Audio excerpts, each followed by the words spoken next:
Hi, welcome to the session 6 of IEA pre-recorded session. I would like to give a presentation on the working group,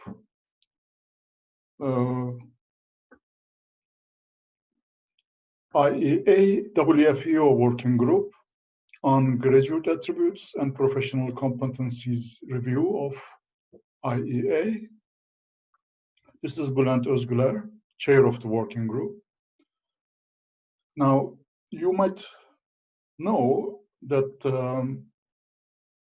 there is an agreement with WFEO, between WFEO and IEA, that has been in effect through the years 2015 to 2019.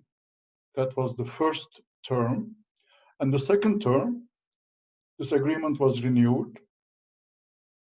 So this covers the period from 2019 to 2020 to 2023. And the purpose of this working group, among others, are to review the IEA graduate attributes and professional competencies standards, which are needed for accreditation qualifications as well as professional engineering qualifications. Now, the other working group which is in effect is on capacity building, but this is GAPC, IEA GAPC working group. Now, I would like to go over the contents of this presentation. First, I will tell you about the role and purpose of the working group, also the composition of the working group, and then I will go on to describe the plan of work and expected outcomes from this working group. Then,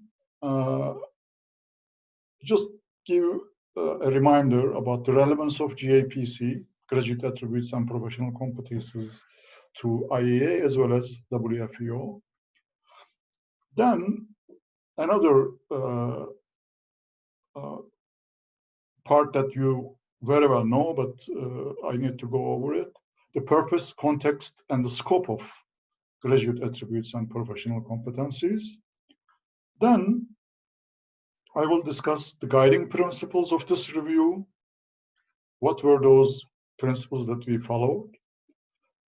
I will give an account of the work behind the revision proposal, what kind of work it took to come to this point. And then mention the emergent future needs concerning the engineering qualifications. Then I will go on to describe the proposed update of the graduate attributes and professional competencies. Of course, I will have to remind you what your contribution is expected to be to this working group.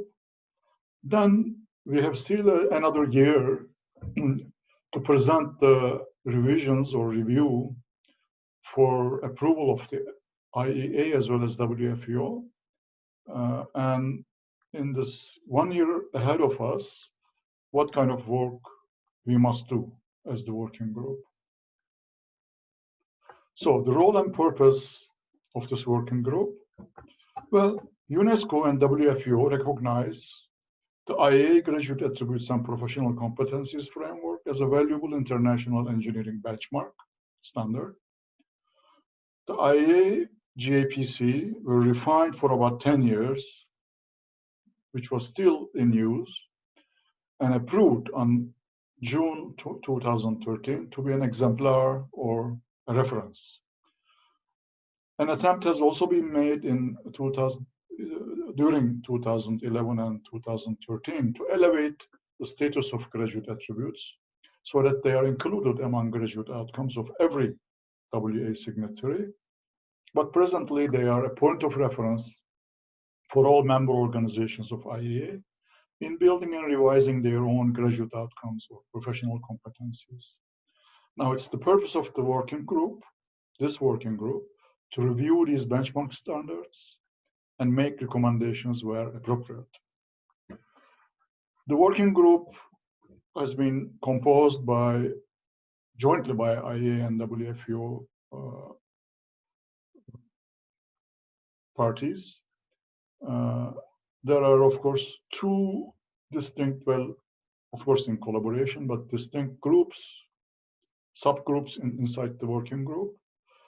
The IEA working group members consist of myself, Bulent Ozguler, from Mürek, Turkey, Professor Mitsunori Makino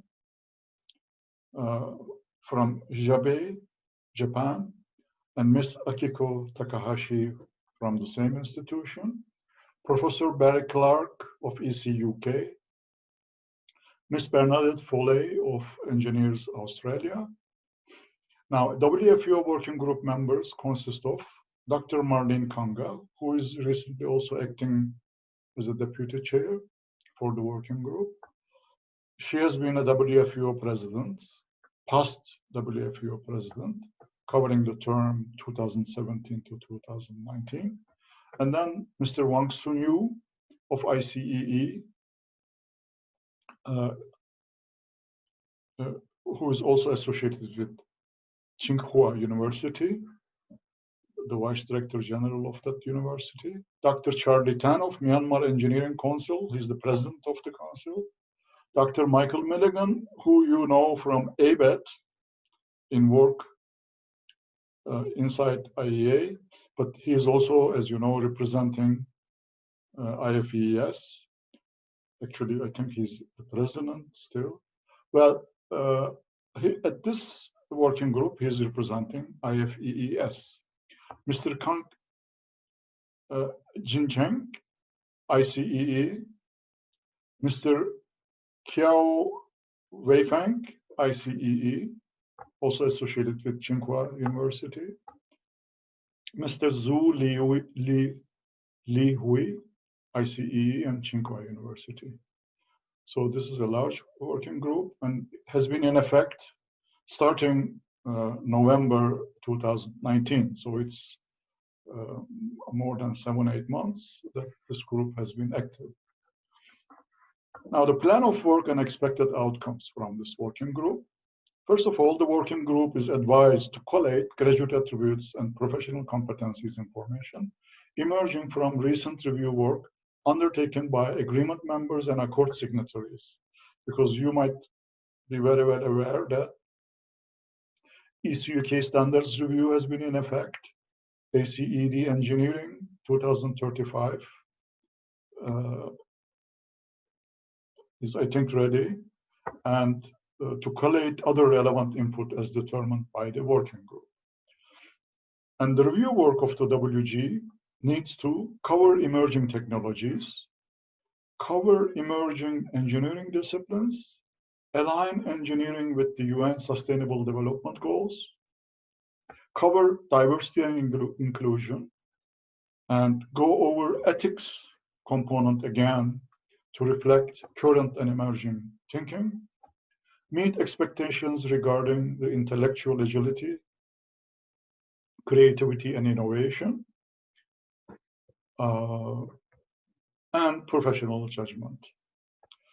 Well, the expected outcomes from this activity or project are developed decision papers for IEAM 2021 and WFEO Executive Meeting 2021, and provide options for work beyond 2021. Now, let me say a few words about the relevance of GAPC to IEA as well as WFEO. Well, you might very well know that the Accords and Agreement document, the Rules and Procedures document, has 3 items related to this. In Section B, Rules and Procedures, it says the graduate outcome standard applied for accreditation is substantially equivalent to that of the Accord Graduate Attributes Exemplar. So this is a requirement for being admitted to be a signatory of the relevant accords. Section C, guidelines, also refers to the graduate attributes. The review or evaluation process for agreements has an item, and it says competence profiles applied by the jurisdiction are substantially equivalent with those specified in the professional competencies document. So this is for agreement parties to be admitted into the agreement, a necessity. So that signifies the role of GAPC to IEA, and WFEO, of course, has the objective of raising the standards and qualifications of engineers. So these are directly related to their one of the main objectives of WFEO. Now, the purpose, context, and scope of graduate attributes, as well as professional competency profiles, we need to talk about it a little bit. Well, the graduate attributes form a set of individually accessible outcomes that are the components indicative of the graduate's potential to acquire competence to practice at the appropriate level. The attributes are clear, succinct statements of the expected capability. So they are really indicators of graduates' potential at the time of graduation. On the other hand, the professional competency profiles record the elements of competency necessary for competent performance that the professional is expected to be able to demonstrate in a holistic way at the stage of attaining registration. So these are like the prerequisites for registration to professional institutions of a graduate, engineering graduate. So they, of course, reside upon graduate attributes, but they also contain certain competencies and qualifications that are acquired after graduation. So you might think of graduate attributes being a subset of professional competency profiles. Now, GAPC are stated generically and are applicable to all engineering disciplines. So they are not discipline specific. The graduate attributes identify the distinctive roles of engineers, technologists, and technicians. So there are different set of attributes defined for these three groups of engineers. The professional competency profiles, similarly, are written for each of the three categories: engineer, engineering technologist, and engineering technician at the point of registration. Now, what have we as a working group took into account as the guiding principles of review? Now, this working group has been very much aware of the facts that GAPC do not constitute an international standard, at least at the moment, but provide a basis for judgment of substantial equivalence. That they are not prescriptive in detail, but rather reflect the essential elements. They do not specify performance indicators. They are applicable to all engineering disciplines. They are discipline independent. And in guide of these, we have made every effort to collect views from all professional engineering organizations and accreditation agencies, focused on discipline independent features, made sure that any additions are accessible attributes and competencies. You must of course be very much aware that the higher education institutions must demonstrate that their graduates have these attributes. The individuals applying for registration should demonstrate that they have the required competencies. So they should be really accessible attributes and or competencies.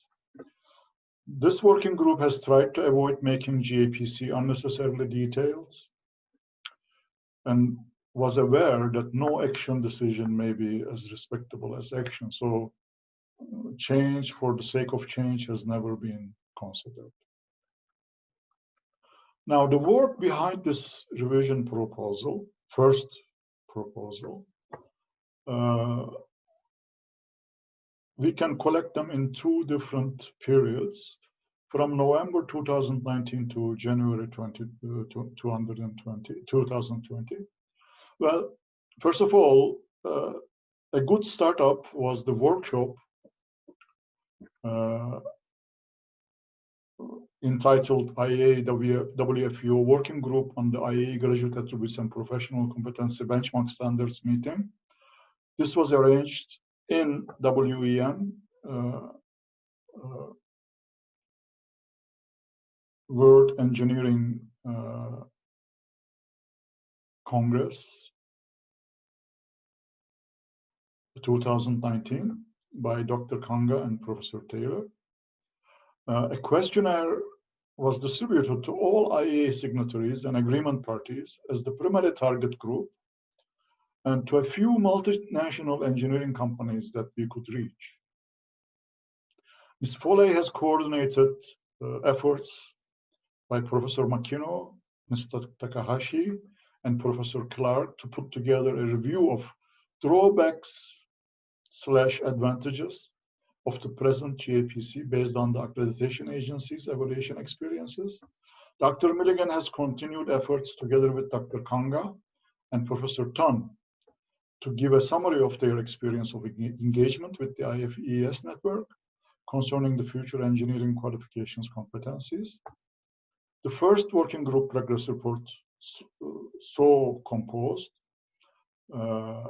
entitled here, has been conveyed to Professor Taylor, by Professor Taylor to the IEA governing group in their February 2020 meeting. So that was the first progress report to the governing group by this working party. That was in February 2020.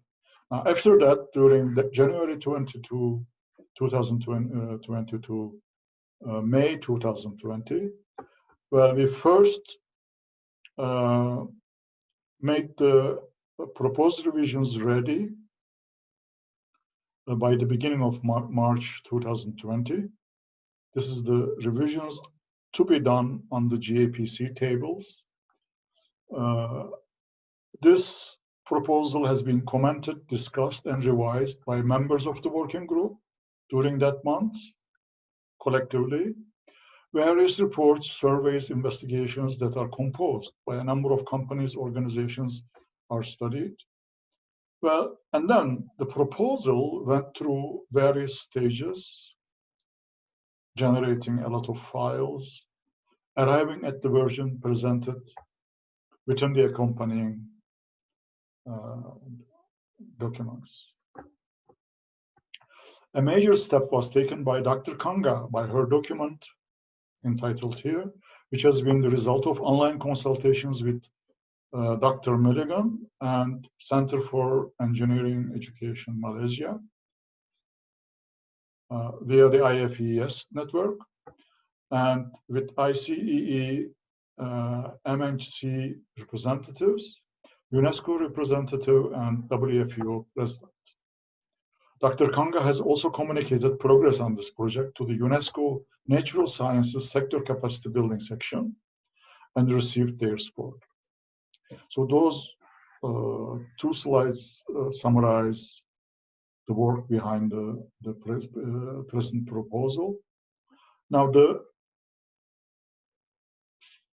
emergent future needs that came out of all this work is difficult to summarize, but nevertheless, it's summarized here. Well, first of all, artificial intelligence, machine learning, automation, human-machine, and machine-machine interaction will expected to have rapid growth.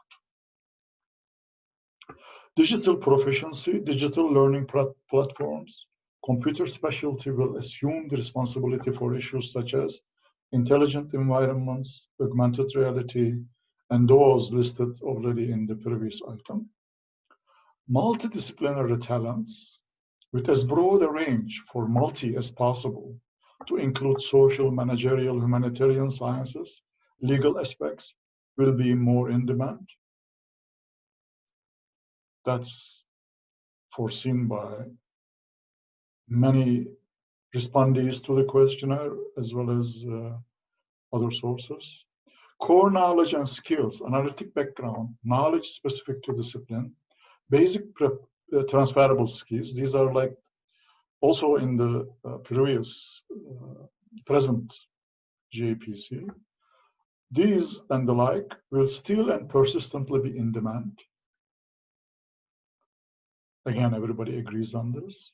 The complexity, scale, in diversity, in globalism, in disruptiveness, in engineering problems will increase, triggering the need for sustainable solutions. So the problems will become definitely more complex. The need for entrepreneurial skills, risk-taking, and critical thinking will need emphasis in the future, need to be emphasized. The work habits will change, more freelance, more virtual workspaces, workplaces. Actually, this COVID-19 experience has already done most of this. More liberal arts training will go hand in hand with thorough foundation in basic sciences and mathematics. So nobody is really talking about replacement of the basic foundation in sciences and mathematics, but the liberal arts training should somehow supplement that, which we already have. The ability to write code, to rely on 3D printing, the use of digital skills like information literacy, media literacy, and information and communication technologies will definitely gain more ground. So these are the indicated emerging future needs for an engineer. Now, we can now go on to propose the updates to GAPC. Well, the working group proposes updates in the 5 tables that define GAPC. These tables are range of problem-solving capabilities, range of engineering activities, knowledge and attitude profile, graduate attributes, and professional competency profiles. So the first table, problem-solving capabilities, lists the range of problem-solving capabilities that distinguish the 4 5-year programs with engineering graduates from those that have a teaching duration of 3-4 years for technologists, or 2 years for graduating technicians. Table 1 draws the boundaries between complex, broadly defined, and well-defined engineering problems. Table 2 lists a set of engineering activities for an engineer, technologist, and the technician, respectively. Table 3, Table 2 is the range of engineering activities. Table 3 defines the knowledge and attitudes a graduate of an engineering program must have. Table 3 can be viewed describing what the curriculum of an engineering program must contain at a minimum. Table 4 specifies the qualifications, that is the knowledge, skills, and attitudes which are expected to be assimilated by a graduate of an engineer or technologist or technician at the time of graduation. So these are the graduate attributes we are talking about. Table 5 specifies the range of competency profiles for engineer, technologist, technician. And of course, these need to be attained not only during school education, but also through lifelong learning and professional development to practice at an appropriate level. Now, I have collected the proposed changes to the tables under different headings, not necessarily in the order of importance, but let's first look at those changes that are implemented motivated by UN Sustainable Development Goals alignment. So there are 17 USDG of UN. And among these 17 goals, some of them are more directly related to engineering, actually quite directly related to engineering.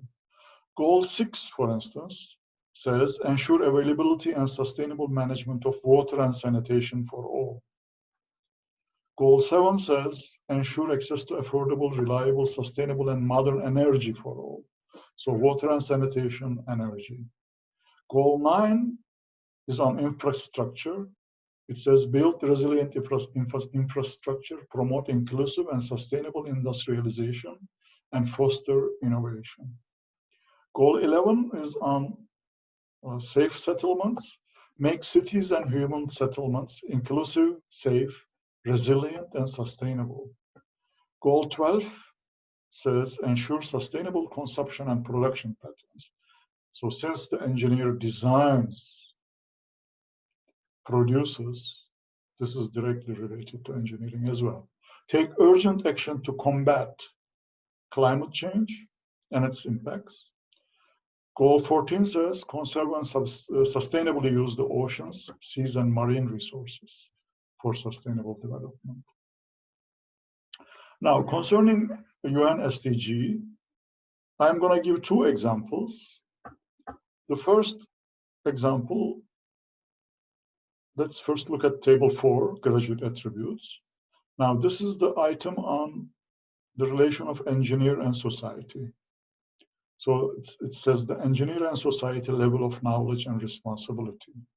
Now, the green words that you see here are new additions. And other green, which are striked out, they are deletions, okay? So we first look at WA6, which is Washington Accord attribute. It says apply reasoning within sound decision-making frameworks that are informed by contextual knowledge and stakeholder consultation to assess societal health, safety, legal, historical, and cultural issues and the consequent responsibilities for sustainable development, relevant to professional engineering practice and solutions to complex engineering problems. So there are some catchwords here. Complex engineering problem is, of course, that defines that this is a WA attribute. And then there's sound decision-making frameworks. So decision-making that the engineer uses is significant. Stakeholder consultation is another catchword here. So the consultation is a new introduction. So it requires an engineer in coming up with solutions to complex engineering problems to consult the stakeholders. And then there is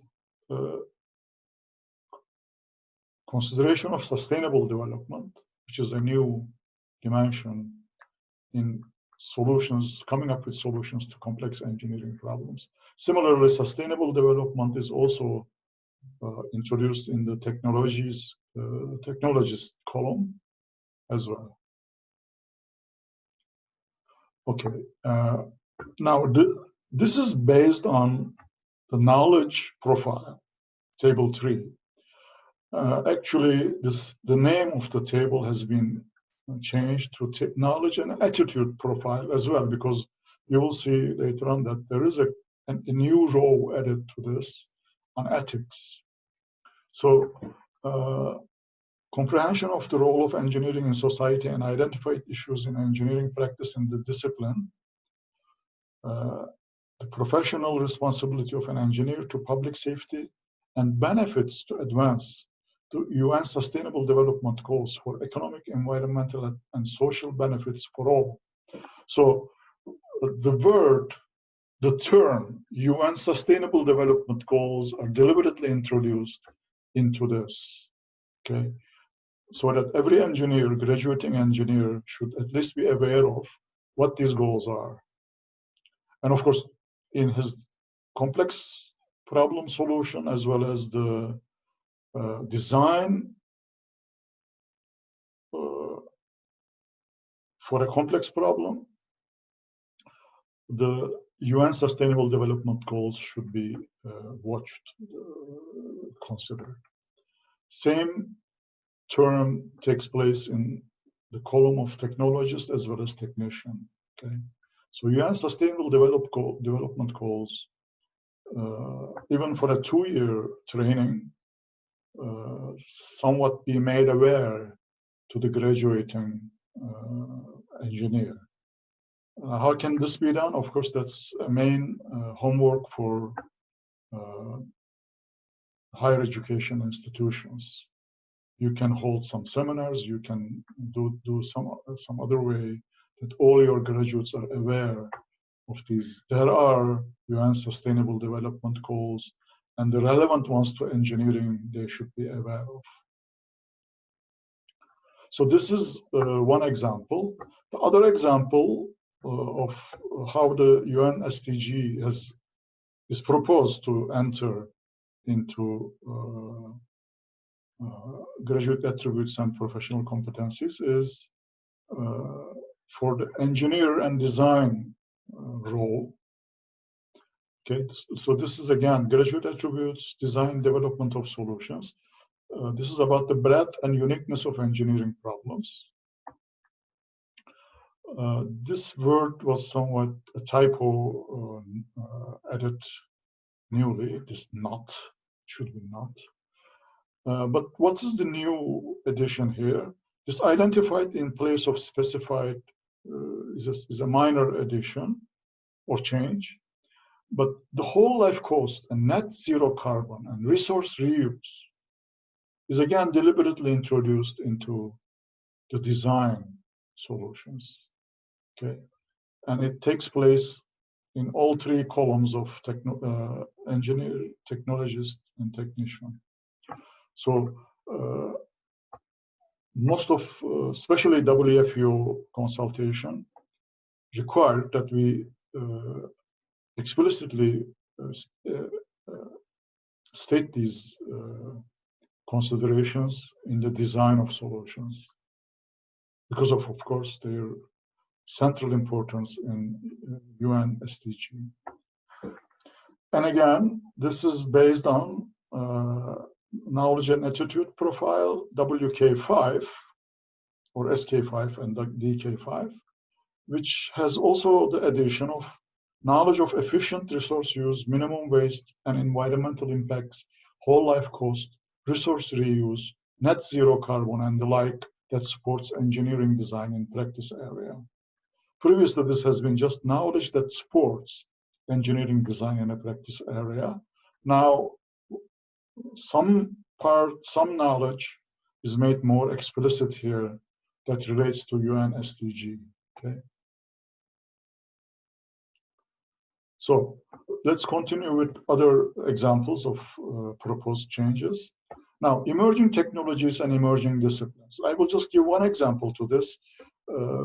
Many of these important future technologies and disciplines, we did not really explicitly incorporate into GAPC because we have to be discipline independent, but especially those that relate to information technologies are sometimes explicitly mentioned, because one place where this can be done is, of course, modern, the old title, modern digital tool usage, level of understanding of the tools.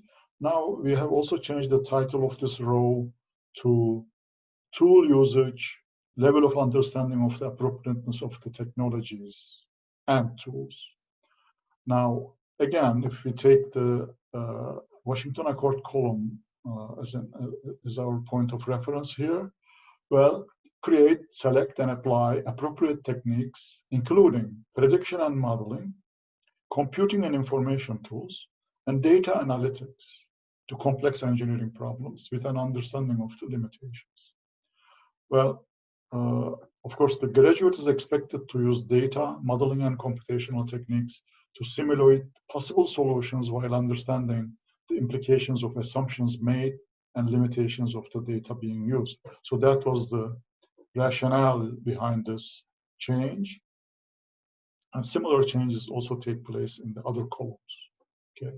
Now, this is based on the old row, WK6 in knowledge profile.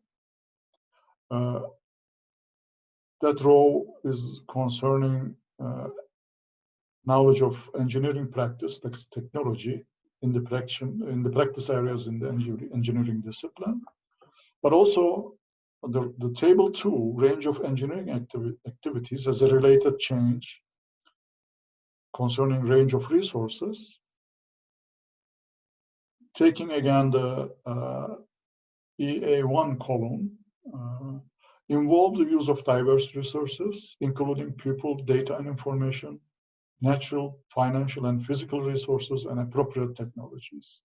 So this WA5 is based on the range of engineering activities that is listed in the first row.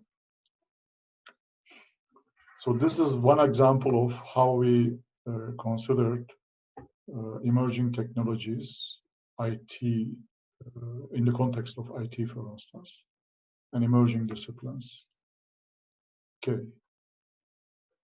So this is use of data, modeling, and computational techniques enhanced. Okay. Now, ethics. First of all, the ethics somewhat strengthened with diversity and inclusion has been made a new role in the knowledge and attitude profile. And that's why the name has been supplemented with and attitude. So this is now knowledge and attitude profile. Well, ethical attitude and behavior role now says awareness and ability to work in diverse teams by ethnicity, gender, age, physical ability, etc., with mutual understanding and respect and inclusive attitudes.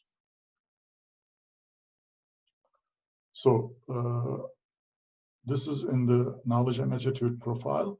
And if you go to the graduate attributes, the row of ethics, now the Washington Accord column again says, apply ethical principles and commit to professional ethics, technology ethics, data ethics, global responsibilities, and norms of engineering practice.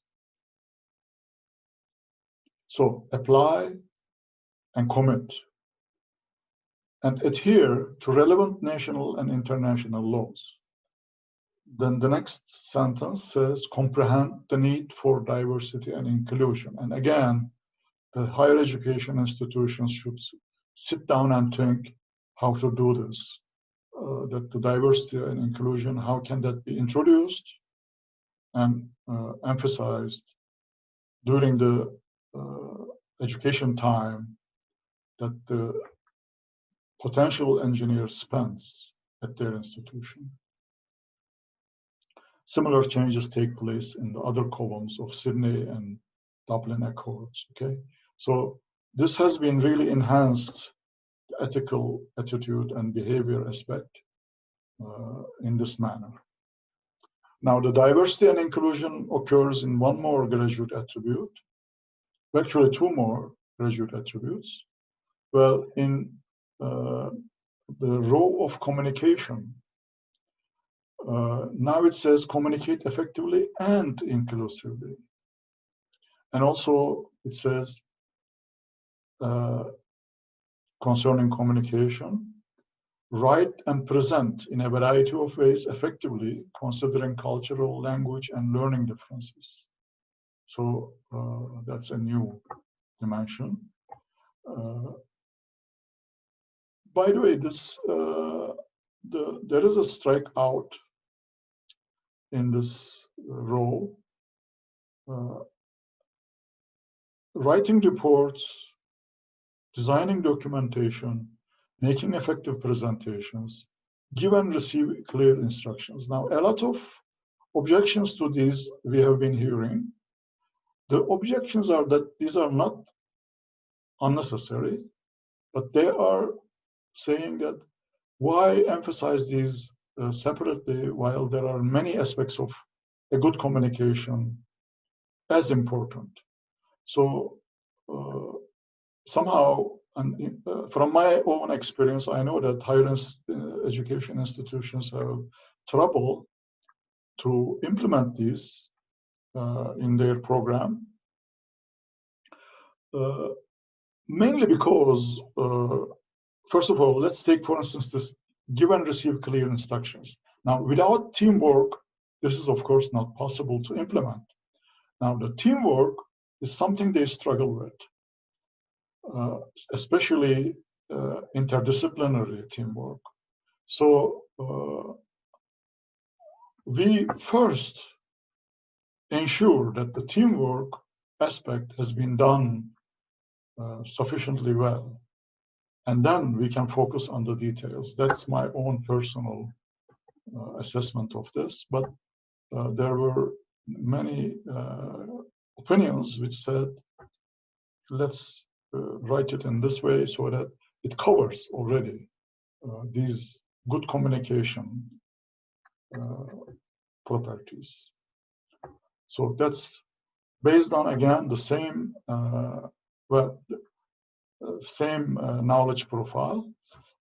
Similarly, another graduate attribute on teamwork, it now includes and inclusive.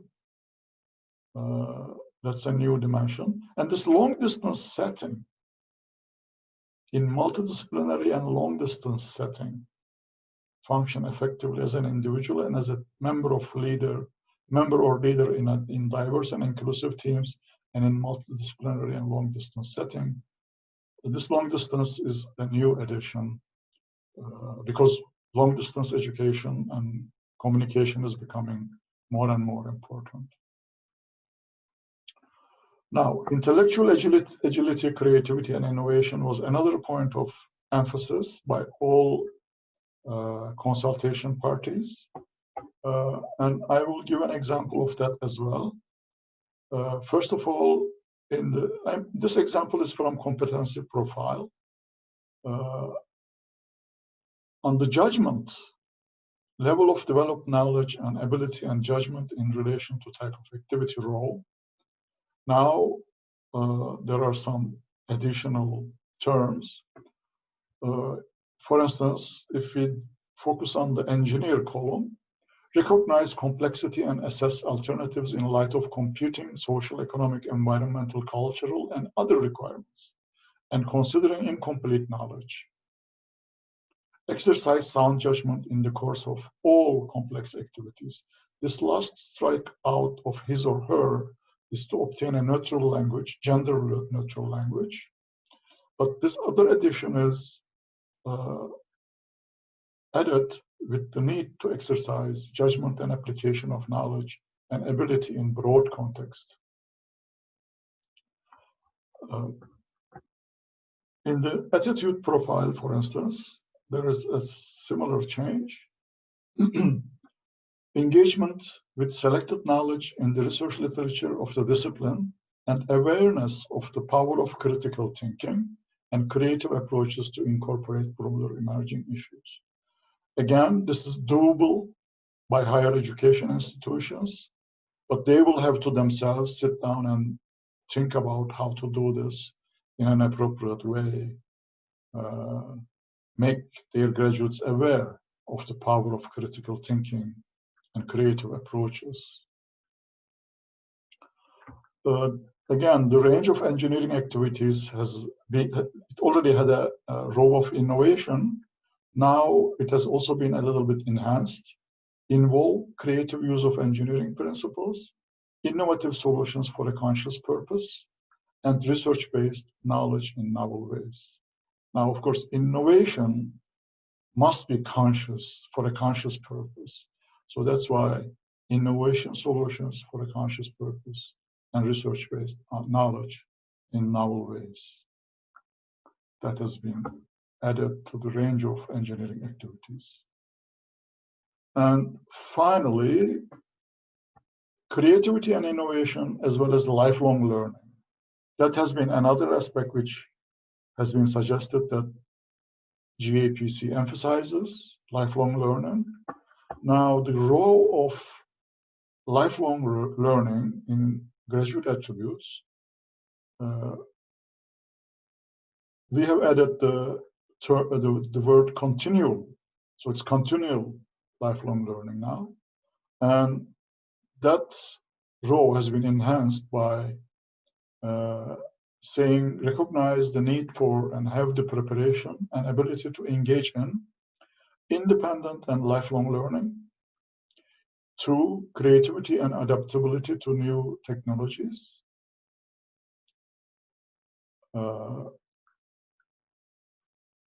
And 3, critical thinking in the broadest context of technological changes. So creativity, critical thinking are now words that have been deliberately introduced into this. Okay. Now this is based on the knowledge and attitude profile WK8, which is engagement with selected knowledge in the research literature of the discipline and awareness of the power of critical thinking and creative approaches to incorporate broader emerging issues. Similarly, in the competency profile, we have the role of continuing professional development a little bit strengthened. Undertake CPD activities sufficient to maintain and extend technical competencies and enhance their ability to adapt to emerging technologies and the ever-changing nature of work. So these are examples of how the GAPC have been revised, and that's the proposal for our revision. Now, from all IEA members, we still require contribution. So your contribution is needed. First of all, in the two, in reading the two documents that are attached, that are actually uploaded on the Basecamp that is set up for this purpose. The first document is the working group report to the governing group, which I already mentioned. Now, that, of course, has a summary of everything that has been done up to now, as well as the main emergent points of our investigation of what are the future needs of an engineer, what kind of changes should be implemented, etc. The second document is the proposal to update the GAPC tables. So we would like to ask you to please read them carefully, thereby finding all these mistakes, typos that we have done as well, but mainly to add your comments in the GAPC tables. So if you decide to do that, you can work with the same file, because that's a Word file. Insert or delete your suggestions of changes in the relevant cell using a new font color, preferably. Insert your explanatory notes, if any, at the end of that row. At the column of reasons for change, the red column, you can add your own comments. You may either upload the file with your notes at the Basecamp, or you may return the file to my email address, adding as an extension to the file name your name or your institution's name as appropriate. Now, what is waiting ahead of us as future work? I'm talking about the working group. Well, we need to update the rest of the GAPC document of IEA, because that contains a description and significance of all these graduate attributes and professional competencies and how they relate to engineers' education as well as professional work. Make the language more inclusive. That's something we will try our best to do, but we are open to suggestions. We will continue to collect more views about what is really missing in GAPC that needs to be implemented still. And I would like to propose something for debate. Would it be a good idea to also formulate indicators of attainment as a guide to higher education institutions as well as our organizations, accreditation agencies, and professional institutions? Because this is a difficult thing to do, but this is a much needed thing to do. Both the agencies, professional engineering institutions, as well as higher education institutions. So I don't know. I mean, this may be argued for or against as vigorously, but something we would like to really get your opinion on at the first opportunity. Well, thank you very much, and we are waiting for your contributions. Bye.